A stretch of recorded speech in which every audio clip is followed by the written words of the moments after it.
जब भेद खुल गया था तो श्राप दे दिया था ब्राह्मण शुक्राचार्य ने।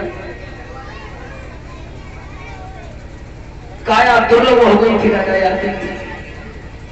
अंत में देवयानी को चिंता बढ़ी है कि मेरे पति महाराज वृद्ध हो गए,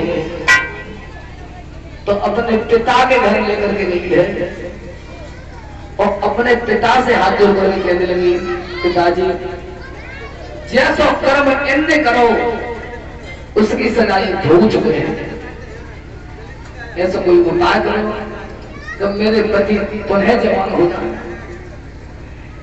नहीं हो सकता। सुनिए नरेश, कर्म की सजा तुम भोगी चुके हो, लेकिन मैं तुम्हें वचन देता हूं तुम्हारे 5 बेटा है और काऊ एक बेटा तो जवानी ले लो, बुढ़ापा में दे दो। भाइयों ध्यान रखना। और ये तुम्हारे ग्राम दभी की भागवत निकलेगी तो रोहित स्टूडियो दभी के माध्यम से निकलेगी। चैनल को लाइक करें, सब्सक्राइब करें।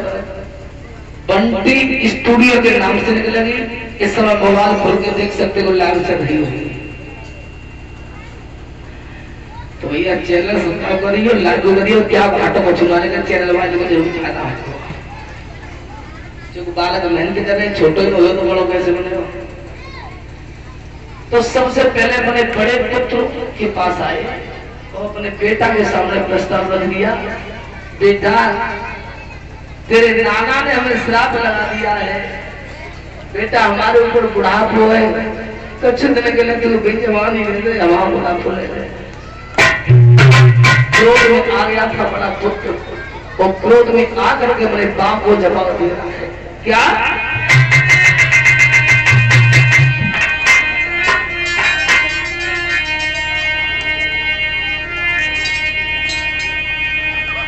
मेरी शक्ति को लेकर के मेरी मैया से अपमान, मेरी शक्ति को लेकर के मेरी मैया से अपमान, मैं सत्य धर्म से कहता हूँ मेरे पिता नरक नहीं जाओ।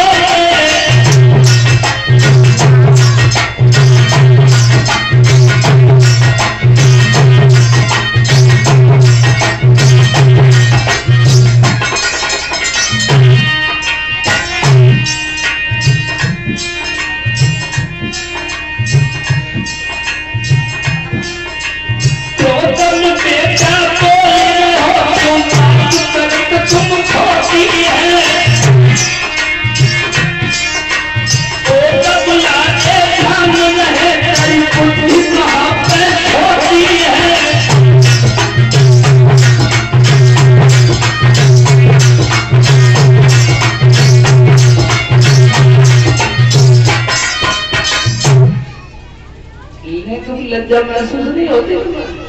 मना कर दिया बड़े पुत्र ने, आप नरक की सामा कर रहे हो।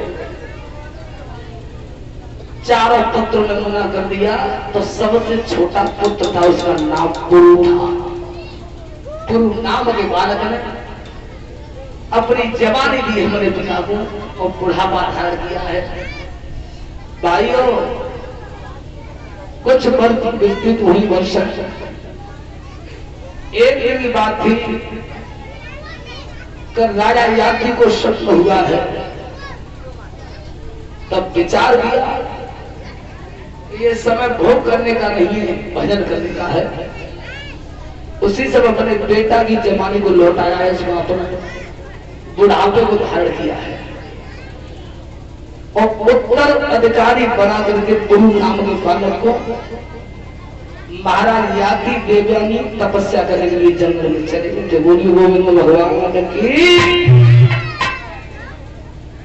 श्री सुखदेव जी कहते हैं राजा इसी वंश में आगे चल के लगभग 55-56 पीढ़ी पे जाकर के राजा हुए थे आहुक। आहुक महाराज थे, उनकी 2 संतानें थी। दो पुत्र थे, देवक और उग्रसेन। उग्रसेन महाराज के रानी के वजह से कोई संतान नहीं हुई। पवन देखा मैया दुखी रहती थी। महाराज देवक के साथ बने थे। जब मैया दुखी हुई है तो एक दिन वन विहार के लिए निकली थी मैया।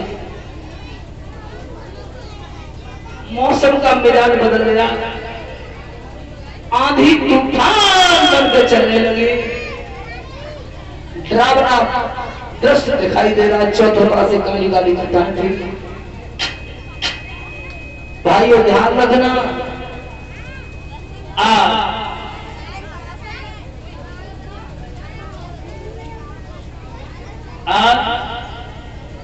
दुर्मुख नाम का राक्षस आया है। जब मैया भयभीत हो गई थी उस समय भाइयों ध्यान रखना,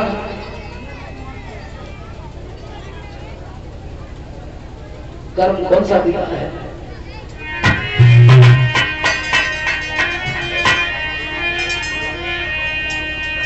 अरे जंगल दुखिया करी भई,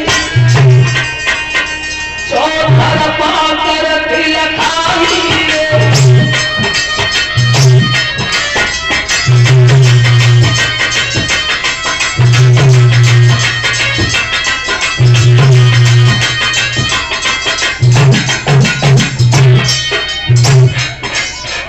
जंगल मैया करी भई, चौथर पाकर दिल खाई रे।